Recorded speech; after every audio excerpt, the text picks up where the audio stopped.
Est-ce que yo comme elo nini bando sala pour unile sa canal? Ok. Ne balwa ki non ce que yesika même si il faut ba personne na ba punition même si ba banda ko vuka yo ezaki ndenge nini? Ezaki pe facile tala ka eloko mesana te ezaki pe pasi mais bate mezanga te ezaka mambo parce que komi faut futa ba droit ndenge ezala kaka signe ka bon osali ezaki facile pendant baka mo stabilité pour la jeune fille la mkozo mo loko lia so mama mafuta omona permis na baninga to a otyo baki non okutani ba problème ebele nini yo pena yo okutani nango? Bon juste quand on a la vie wana nazara vraiment intéressé te nazara ka mona ya mona sai na sai so na zimbongo na ngai nazwinda ku na vanzi na kuma uteka so na salika bon na sala souvent bon mais esala nga ma bien te natala ka na za ene ya famille na za charge be na sima na nga donc yokokezo maladi mo bo kufi okokuta na likama mo bo otokuta na pina makambo ba pale okuta na mutu musuwe bana mateke okidate tala ka kishasa mboka gene mboka balotoko do passe. Donc ça pense pas au moment que l'hôpital est là parce que du moins exact. Moi ils ce qu'on dit on est la pota mo des aka pota hôpital. OK. Donc pour tes amis nene. Pour tes amis nene zaka hôpital ndena osala ngo bo et qui est bien te.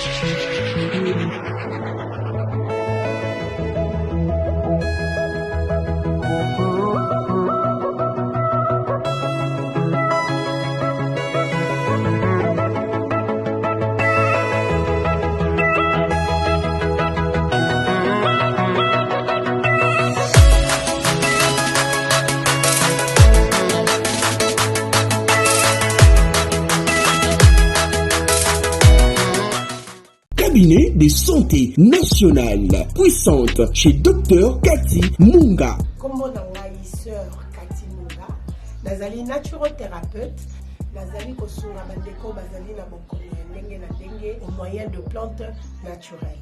Bandeko bazana ba problème ya ba hémorroïdes interne tout comme externe, infection urinaire, prostate, azoospermie, obota ezalité, rhumatisme, nerf sciatique, gouttes, règles douloureuses, glaucome, vision floue, motupa si intense, sinusite, awa nazana kati ya laboratoire. Awa nde bisika na séchaka ba plante, banzete, ba makasa ya ndenge na ndenge, depo na nga yango yo esika na salaka ba formule na ba solution na nga. Merci na équipe mobimba ya maison chez Cathy, en particulier Joyce Bolala. Tozali bongo na commune ya Ngaliema, quartier Kinsuka Pêcheur, avenue Maïndombe, numéro 99. Référence carrière Kari Grèce. Le biko na bino et sengo na biso. Vérité et réalité, votre magazine, certainement, partout vous avez l'habitude de nous suivre. Bienvenue, mesdames et messieurs, vous qui êtes amoureux de la culture d'excellence, certainement, Bozalapé et Belé, Bozo continue à couper sa vie sur confiance. Bonjour, bonsoir, tout dépend de l'heure à laquelle vous nous suivez. Certains choisissent d'être avec nous la nuit, également pendant le jour, Batouata, la Rapébiso, Motenabino, surtout. On s'excuse pour ces petits désagréments. C'est vrai, comme je vous ai toujours dit, que de temps à autre, faites beaucoup plus de commentaires positifs. Aimez plus nos vidéos et cela nous fera énormément plaisir. Raison pour laquelle on était dans l'impossibilité à diffuser parce que on a eu de sérieux problèmes, bien sûr, avec YouTube, mais nous sommes dans l'obligation à expliquer bino yango. Donc on ne baissera pas le bras. C'est vrai que le combat est tellement dur, mais biso to lembate, to continuer kakaboy parce que on est victime de beaucoup de choses. Après avoir Coco Telabiso, Panza Koboto la matériel, nous avons connu encore un problème. C'est quoi les problèmes? Les problèmes, il y a la chaîne qui suspendre yango.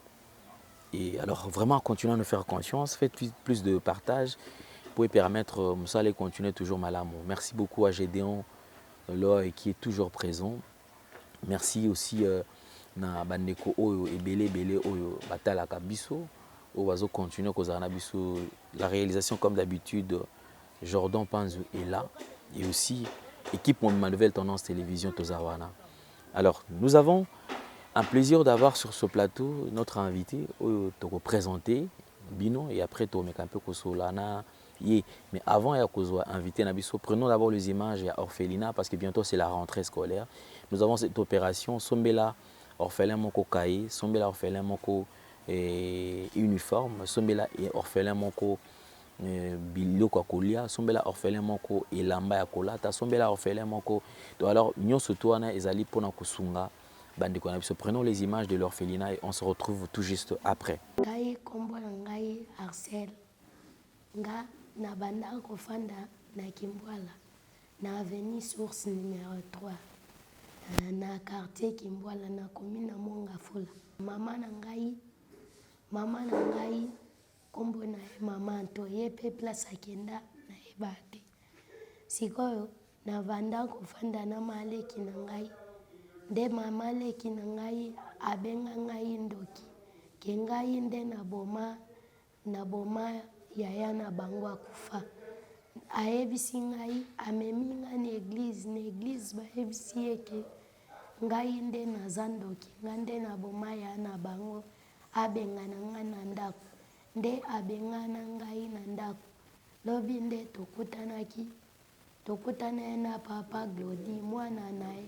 Tobande koleka nga na muninga na nga na nino. Na kamunganga tobande koleka. Siko mwana pa Glody alobi papa solola nanu na bana o mibale. Ayebi nga na lala na balabala. Amema ngai azwa biso. Ayebisi papa bango papa ndeti bozaka na orphelina moboy. Mema bango mibale kuna nde abenge biso. Atuni biso bolala na balabala witondimi. Toza na orphelina na biso tozoluka bana. De amemaki biso lobi. No senga merci na Globel. No senga merci na papa Lendele. Nzamba pambola abakisele ya mingi.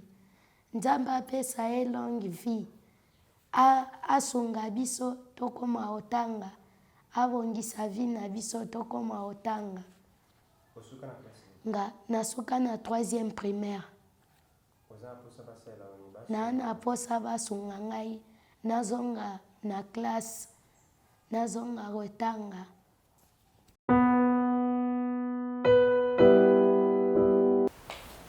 Kombo na ngai John. Ngai papa na ngai abotanga kufa. Depuis ki bo bébé mama msokota mabala pamba. Nasengi merci. Ndabandaki koleka ana kamana nga komona Axel. Allez. Ngalbi tia akobo bi to bozo biso kasi tokende. Te petit awa na expliquer bango papa na nga kufa mama msokota mabala. Deuxième. Basunga ngai nazunga classe na ko la pe kokoma na bunabi kotanga te. Na ko la kokoma. Bandaki na ko la kokoma pe na koma pe un jour vie. Na koma mutu pe na kacha bato. Lengo nde babengana ngai. Merci beaucoup. Alors nous sommes de retour sur ce plateau. Certainement vous avez suivi les images à Orphelina. Merci Namanekotu Oyo Baozana Biso Elongo parce que nous précisons que c'est la fondation d'Ele au cœur de la nation et la famille du cœur Christ Rédempteur Orphelina Nabiso où ils allaient coordonnés par Maman Marie M5 depuis Liège. Bonjour na Maman Marie Pembo Tenaye. Chouchou Natati, la véritablement femme d'affaires, ma sœur, je ne cesserai de penser à toi également parce que ça, Oyo Olingaram Salo Tosalaka. Merci beaucoup. Alors nous allons recevoir notre invité. Excusez-nous, on sera un peu bilingue parce que c'est là aussi, c'est pour mettre aussi notre invité assez à l'aise pour que tout solana epena na nenge esengeli. Nous avons notre sœur Tozana na plateau Awa, Azali vraiment Yakobela, Aza souffrant. Je crois que pota dans la pota et puis on va essayer un peu à relaxer la pota après mais tout solana naïe les croisants la difficulté à comme la difficulté au nenge nini alors to mi kampe ko ebango. Ndeko Caramel, bonjour. Bonjour papa. Santé boni. Muke kana ngolo nzambe. Ok. Muke na ngolo nzambe bandi ko bazolanda yo kombo eza nani? Ko ngana ebijaki kombo eza Carmel. Bandi ko olanda kombo eza nani? Kombo na ya Carmel Bilala. Carmel Bilala. Ok, donc je crois que Nandeko Carmel est au meka ko solo là, to yeba raison na parce que abengisi biso pour nani to yeba. Ndeko Carmel osala nini? Allez. Na débrouillaka muke. O débrouillaka muke. Oteka kana wenze osala nini o débrouillaka ndenge nini pour ka même to yeba. Na débrouillaka pour na ngamona milesa na mibuku aka vinanga. Lelo tongi to yeba parce que quand même ande comme ça ba otala biso oyo ba ko luka ba yeba vraiment Carmel malamu. Carmel aux marié? T'es là célibataire. Célibataire. Ok. Pour au banda ko kotana vie à ko débrayer ibana na ndenge nini? Papa les difficulté quand il y a vie dès que nous vivre dès papa ça là té dès singa que maman ayo voyager ayo ke boma na bande ko na bana ngasko na tala ka ke te mana misaya na kingu on a tika ina tikela na ndo fana ka pa baninga dès mo sele ke okuma ka komilesa yo mo okuma komilukela yo moko de ça aux enfants la difficulté parce que maman déplacé maman peut pas moyen pesaté déplacé yo tikali wandi koloka vie parce que bande comme ça na ba photo ba quand même na moi clarté ko ba par exemple komilukela oki komilukela ndenge nini so ba lo ba même so peut-être même so azui moi mbongo mo azoteka soit so habiter même si yemo ka remonter kan nzoto na yemoko akomo sala on échange na mutu so pesi quelque chose parce que yo comme elo nini yo bando sala pour milesa quand même papa les ton te ka nzoto. OK. Le commerce n'est à la ravande comme ça bi que azoteka nzoto mobali aye tout ça pour obanango ezaki idée utaki wapi place ozo fanda na baninga to ezaki yo moko le bité on ba difficulté leki makasi ndina na mikoti maman na commerce na système na copie à côté kan nzoto. Donc pesa na ngina baninga nanga ndaki ke ozo lala nao mais kolia yo moko makamno su yo moko donc je fais aller le souhaiter vu communiquer mais les sili on dit pe baninga ba contacter na bon peu comme bimasi. Est-ce que ça va facile pour bando quand même na batum susu libanda parce que cop na cop eza na bakolo nango ni balwa ki non ce que yesika même sous faut ba personne na ba punition même so ba banda konvuka yo ezaki ndenge nini ezaki pe facile te talaka eloko mesana te ezaki pe pasi mais bate mezanga te ezaka makambo parce que komi faut futa ba droit ndenge ezala kaka signe ka bongo sali obandi kosala yango mais est-ce que lelo parce que bande comme ça balobaka ndenge bandi kosala commerce to msusu affaire ya koteka nzoto osala échange yo moko ezaki pasi te pona vie oyo mesana nango te sikozo obligé msusu okozala na petit chéri no moko mais ce que jour na combien msusu ke soki baza 4 5 6 ezo dépendre na yo est-ce que ezaki facile pona yo okota pena ko s'adapter na kati ya monde nango ezaki facile te pendant baka mo stabilité pour la jeune fille la mkozo mo loko lia usuma mama mafuta omuna pe misu na baninga donc je sais ka bon. OK obandi kosala makambo ngo mais après kosala po ndemo kotisko na monde nango komi ko travailler quand même comme commencer na nango tango mona ki ozu moi quelque chose comme aussi mpe moi sans fa point notika ki na hote papa na ndo ti ko mona tiki pe ozu pe mbongo na pona zaki pa na posa penja to mo pozu mbongo na ozu pe moi ndako na yo obandi pe ko débrouiller mais omona ka okoi nao otiki ozongeli lisusu pourtant okoya no vanjo na sani na bandaka bat na makamno so osongeli lisusu mais ezaki pena désir na ngati mais lelo bande ko c'est pas tout mettre au solano moi mingi te parce que nous autres quand même ils ont permettre te aux ya kobela mais tolingi quand même bandeko avant tout kota na deuxième partie bandeko bayiba ba comprendre pour bayiba quand même ndenge ni ba occuper kosunga yo pour ko balongola yo na ba difficulté intense aux ana yango parce que lelo je me rappelle une fois ndeko moi bando ça pe même comme cop aussi photo bengango cop mais abandolo bakaka ki na makambo oyo on dirait la molili ekotaka na kati. Alors pour ça, on peut bien, on dirait faut au bakisa bakisa bilo batum su pasimba pe bakisi mais yo quand même temps ozo fana batum su pour manan balé belé ça simbela ngo kisi yo wando ça ndenge pour quand même s'en sortir parce que yo peut-être ozo moment comme balé bon bon simba kisi bazana bango ah bon so simba so na simba kisi te mais oui que pour bima baba pour balance intéressé non faut zakar propre so te nous a propre ndo mona ke ozo bakilia so za propreté mais si vous en avez bien, vous bien. Ok. Ce que vous avez propre, déjà, ça va première condition, ça là qui est, mais les gens va s'intéresser na yo, ba vers yo.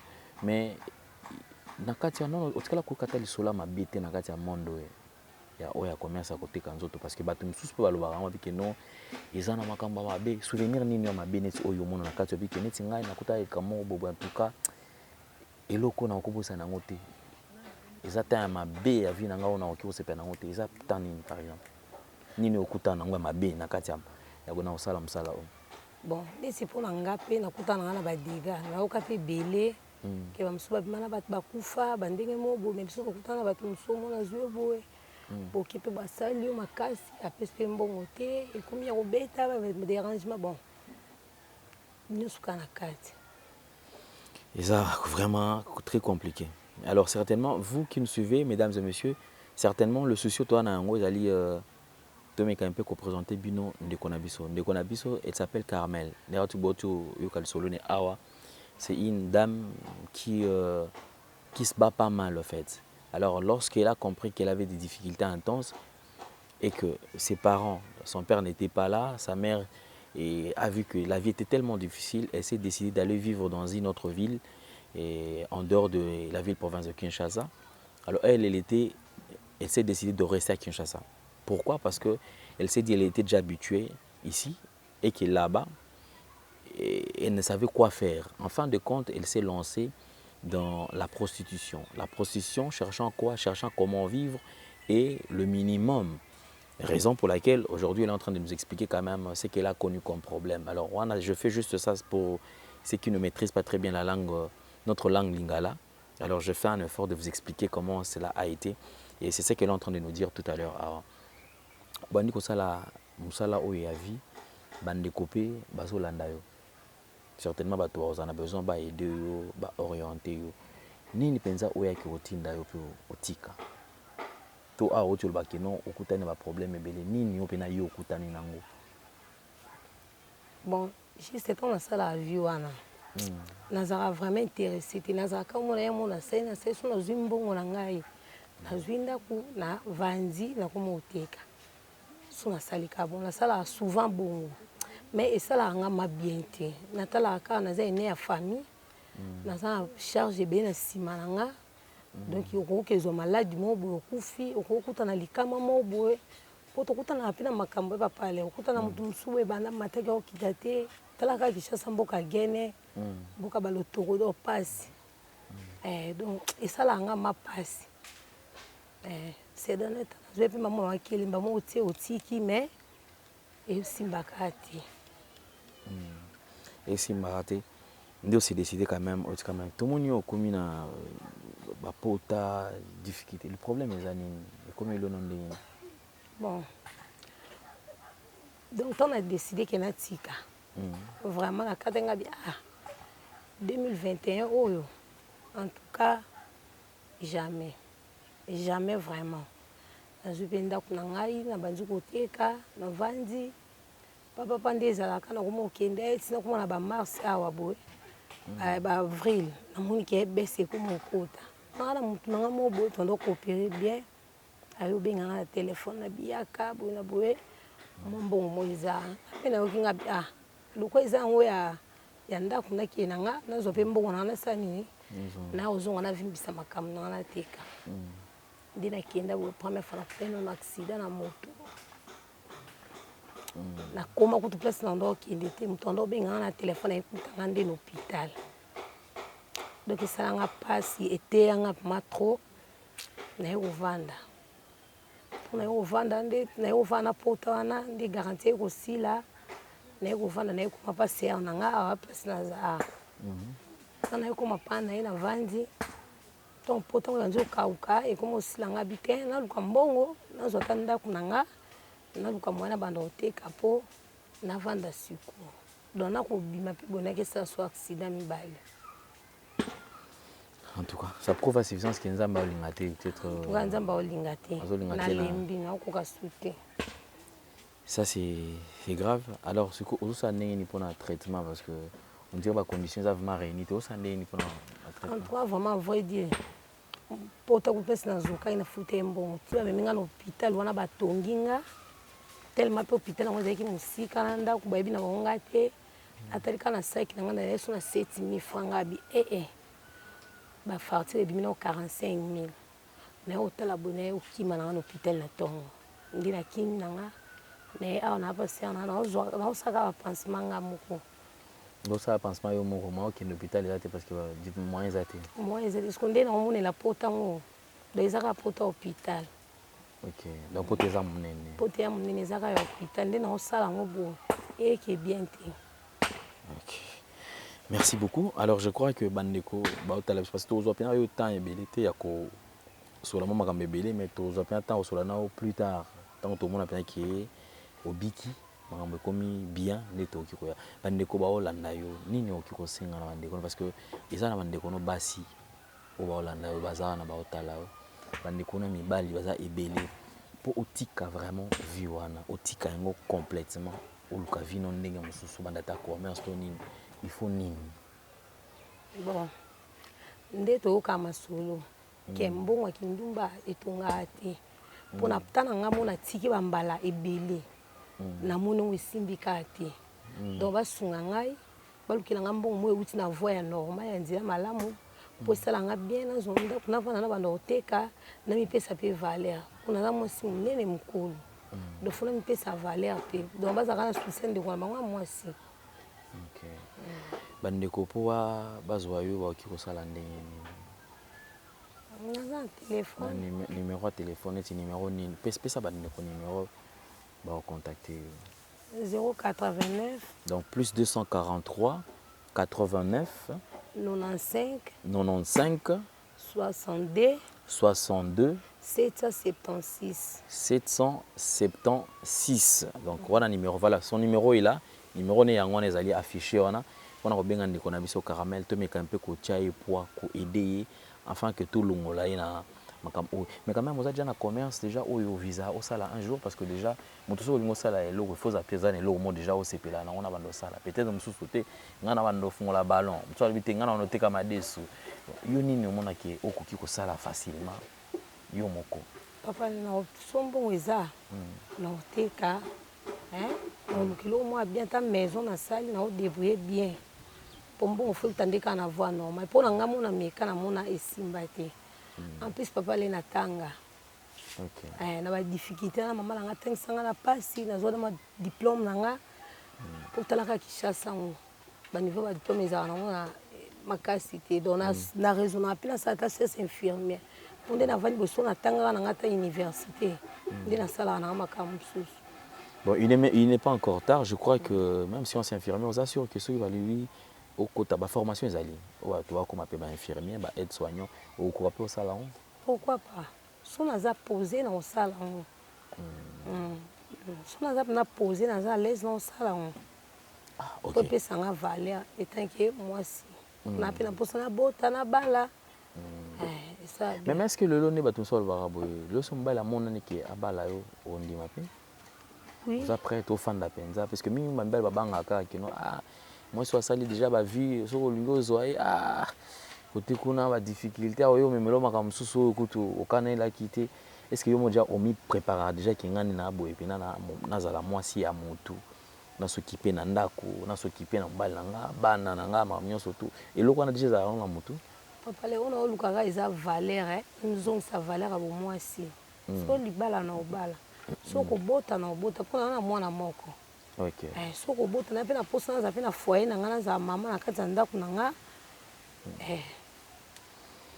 Et c'est important, je crois que bandeko bayoki pe bakosunga par rapport ya makambo nyonso surtout nini oyo na musala oyo ozomona bandeko basi mususu bazotelengana nini penda déranger ko soko moni vie basi bazotambola nango nini omona pena ke nga pena vie oyo asepela nango te neti vie nini oyo papa le vie bouté ya pasi bakobetela mais soko oyebi yango te comprendre te eza pasi makasi ntongo omona bana wana baoyaya wana epesa pasi eza pasi makasi edérange ako mpe omona mpe ke mwana moko ya sika ye aza na age ya moke omoni osala vie ya mabe edérangeaka mpe yo papa lesalaka pasi. Mais pourquoi bopesaka conseil te quand même pour lobika bon mwana oyo aye sika boye tika napesa te conseil moso akoyoka nga azonga na ye so nde tokutanaka bongo muna moto azalaka na esika oyo awuti moto mosusu okoloba ne ayoki mais moto mosusu oloba na ye ayoki te ozo comprendre donc muna moto azalaka na source oyo abimela so source de provenance na ye eza bien te akofinga yo akoloba mabe ocomprendre mais nga mpena nde nazalaki so natelemi place naza so namoni mwa moke fo nabenga na ye mpona olinga te. En tout cas, c'est important. Mais du moins, quand même, besoin quand même temps de se préserver parce que les lots maladies à Makasi. Quand il y a beaucoup de maladies, est-ce que vous voyez vraiment sur l'anzo de toute façon que na infection moi ma bé na na maladie sexuellement transmissible est-ce que vous attend il y a combien battre là vraiment? Oui. Tout c'est là bas préservatif tout qui là bas centre bas centre OK pe na centre ba peso wa kisi ba examiner tout ça ba centre de na ba carte ba pesaka donc yo mo pe mkolo nzoto foluka ka nzoto eza propre po obandolongola bilamba partout foluka ka ozala bien faut que centre soit traitement ça m'a nyonso wana yo mo fo mi batela po oza l'état bien. Mais na centre on quand même eza offeré eza gratuit ba centre eza gratuit. OK.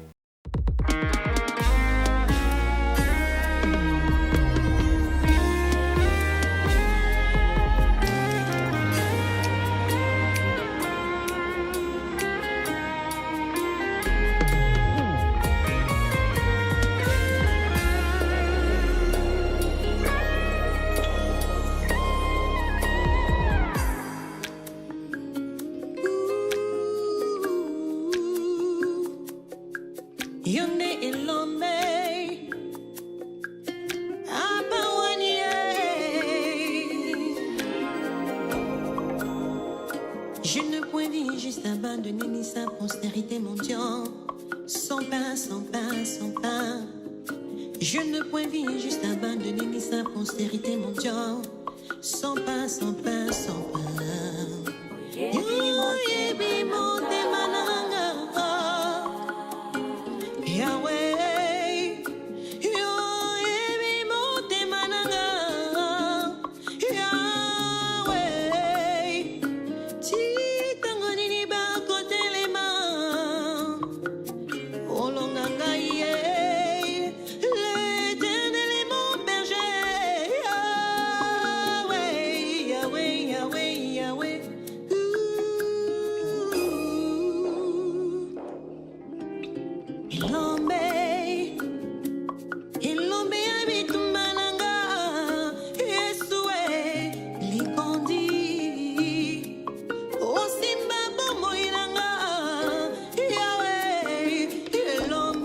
C'est bon par rapport à ma camion surtout où nous allons.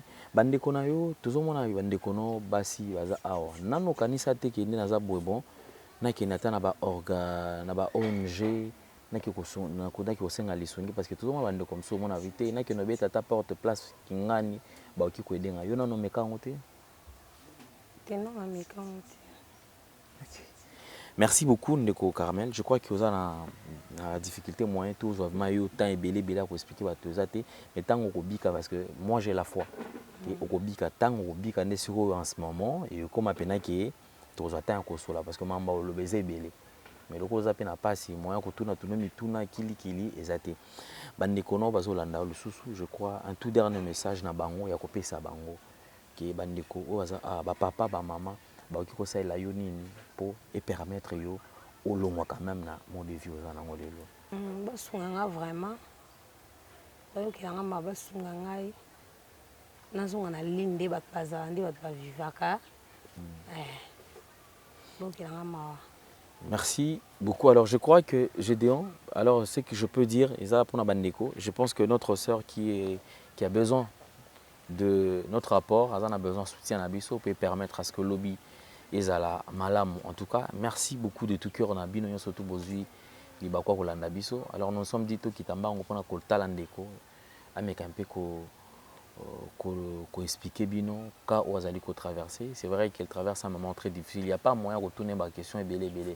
Mais dis-moi, tu sali effort juste pour te balancer dans l'image au botala état naé p soutien ozali ko senga na bandeko toute personne de bonne volonté, de bonne foi. Je crois ba maman nanga tout ou peut sanga confiance, ba papa tout ou peut sanga confiance si on peut soutenir notre sœur afin que lobby naé ezala malamu mingi susu okolika.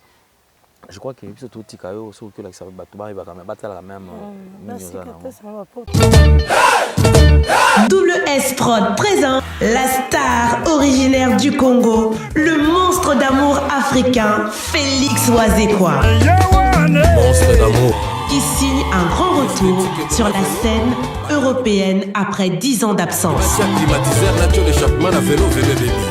Accompagné de son groupe Cultura Pays-Vie, ils seront à l'affiche au Centre culturel de l'Odyssée à Lyon, Pusignan.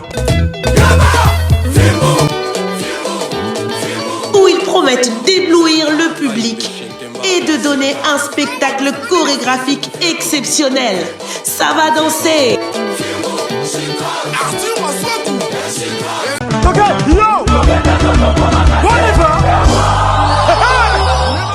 Événement. Double S Prod présente le maestro Fabregas, le Métis Noir. Livrera pour la première fois en Europe un grand concert le samedi 13 novembre 2021 à la salle prestigieuse du Double Mixte à Lyon, Villeurbanne. Accompagné de son groupe Villanova, ils promettent un spectacle immense. Mon général Kassongo, mon colonel, mon pépé. Le vent.